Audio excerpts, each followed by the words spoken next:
타이틀이 좀 재밌죠. 중학생은 얼라고 고등학생은 작은 성인이다. 아마 중2쯤 되면 애들이 좀 말을 잘 안 듣죠. 중2병이라는 말까지 있습니다.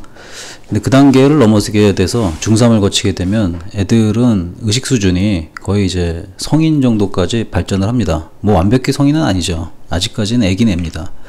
근데 이제 독립 성향이 나오기 때문에 그때 좀 제가 좀 드리고 싶은 말씀은 어머님 입장이라면은 조금은 원거리 교육을 했으면 좋겠습니다. 원거리 교육이 뭐냐면은 그 리모컨인데 무선 리모컨이에요. 무선 리모컨. 애를 조금 이렇게 뭔가 좀 삐딱하다 싶어도 그냥 좀 내비두다가 좀 심할 때 리모컨을 좀 눌러주는 게 낫죠. 그냥 시도 때도 없이 눌러버리면 안 됩니다. 그러니까 이게 뭐냐면은 초등이나 중학교 같은 경우에는 근거리 교육을 어머님이 많이 했어요. 그러니까 이제 유선 리모컨이죠. 유선 리모컨이니까 얘가 좀만 삐딱해도 짝짝짝, 그리고 좀만 뭐 반란을 일으켜도 뭐라고 꽉꽉꽉 이렇게 눌러버리면은 좀 어느 정도 얘기는 좀 됐잖아요. 물론 반발이 좀 있지만. 근데 고등학교 때부터 이제 그거 생각하고 계속 그렇게 지내시게 되면은 이게 사이가 점점 안 좋아지는 걸 제가 좀 많이 봤습니다. 그래서 제가 하는 말을 좀 무시하지 마시고, 저는 이제 애들 교육만 제가 한 25년을 했기 때문에 이게 변하질 않아요.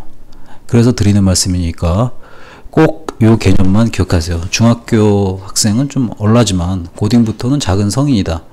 이런 마인드만 있으면은 그 자녀하고 충돌을 조금 줄일 수가 있습니다. 첫 번째가 이제 자녀하고 어머님, 특히 어머님 간의 관계를 조금 얘기했죠. 그러니까 고등학생부터는 이제 작은 성인이니까 말을 하더라도 약간 좀 부탁하는 태도를 좀 가져달라가 좀 핵심입니다. 이게 이제 세 장을 제가 옆에다 그려놨는데, 그 중학교 때까지는 애들이 이렇게 세 장 안에 있다고 보시면 됩니다. 중학교 때까지는 애들이 세 장 안에 있는데 고등학교 때까지는 세 장 주위에 있다고 생각하시면 됩니다. 그 세 장 주위에 있으니까 여기서 어머님이나 아버님이 하시기에 따라서 세 장 근처를 돌 수도 있고 세 장 바깥쪽으로 훨훨 날아가서 통제를 잃어버릴 수가 있습니다. 그렇기 때문에 조금 작은 성인을 대하듯이 존중하는 마인드를 갖고 자녀를 대하는 태도가 굉장히 좀 중요합니다. 듣고 나면 되게 단순한데 이거를 제대로 못해가지고 그 자녀 교육에 실패하는 거를 제가 너무나도 많이 보아왔습니다. 이제 교육열이 좀 강하신 분들은 그 명문대를 꼭 보내시겠다는 하에 중학교 때 엄청나게 푸시하시는 경우가 있어요. 이때 이제 푸시한 애들 같은 경우는 나중에는 저항력이 생겨가지고 고등학교 때는 좀 많이 망가지는 경우가 많습니다. 조심하셔야 됩니다. 또 이제 심한 애들은 학교 가지고 상담한 애들도, 상담이 아니라 엄마 상대로 막 협상하는 놈들도 나와요. 황당하죠. 근데 있어요. 진짜 있어요. 그리고 이제 고등부 어머님들이 꼭 이런 부탁을 좀 많이 해요. 아이가 더 이상 자신의 말을 잔소리만 여기니 샘께서 대신 말해주세요. 자, 여기서 중요한 건 이제 잔소리라는 부분입니다. 좀 뼈 아픈 얘기를 좀 드리려고 합니다. 이제 뭐 잔소리 얘기니까 선생님께서 대신 얘기해 달라고 그러고, 틈날 때마다 이제 소상히 얘기해 달라고 그러고, 그냥 쌤께서 알아서 해주세요.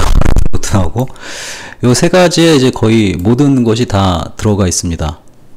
무슨 뜻이냐면은 이게 잔소리가 된 데는 이유가 있습니다. 왜 잔소리가 됐겠습니까? 같은 이야기를 갖다가 같은 언어로 했기 때문에 그렇습니다. 언어를 조금 달리해서 하실 필요가 좀 있습니다. 그리고 아이들도 어머님이 뭐라고 얘기하면은 그 다음에 스토리가 어떻게 나올지를 뻔히 알고 있다는 겁니다. 그 다음에 이제 좀 두 번째 경우는 좀 심각한데요. 틈날 때마다 소상히 알려주세요. 이게 굉장히 위험합니다.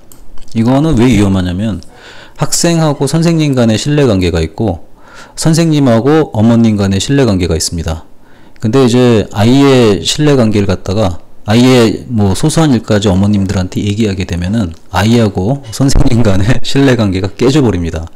결국 이런 행동을 하는 선생님이 있어서도 안 되고 이걸 요구하는 어머님이 있어서도 안 된다고 저는 생각을 합니다.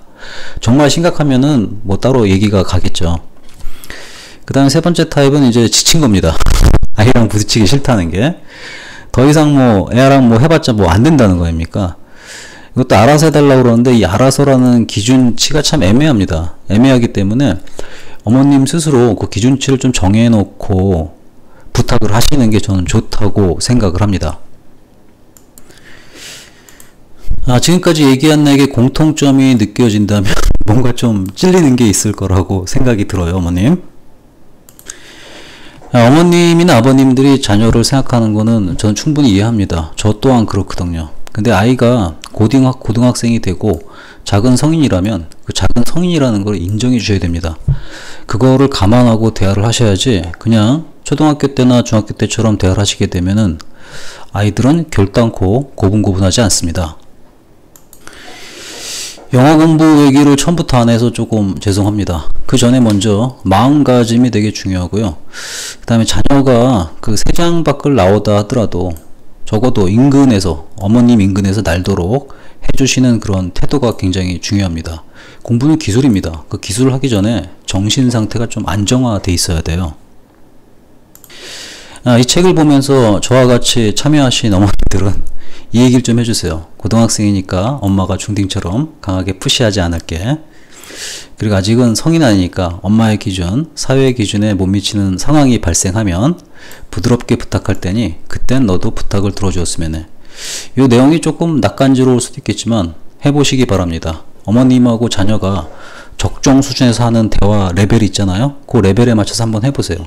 그러니까 이제 노력하는 모습을 보여주는 거예요. 그럼 자녀도 따라온다고 저는 확신합니다. 엄마가 이렇게 자세를 낮췄는데 애가 싸가지 없게 통통 튄다. 절대 그러지 않을 거야. 그런 애라면 쥐어 패세요. 그리고 어머님 스스로 굳게 믿는 마음가짐은 너무나도 중요합니다. 여기서 얘기해 준 것은 이렇게 1번, 2번, 3번 세 가지를 얘기해 줬습니다. 그리고 나서 1번, 2번을 선행한 다음에 그리고 나서 이제 공부 습관 지도를 해 주시면 됩니다.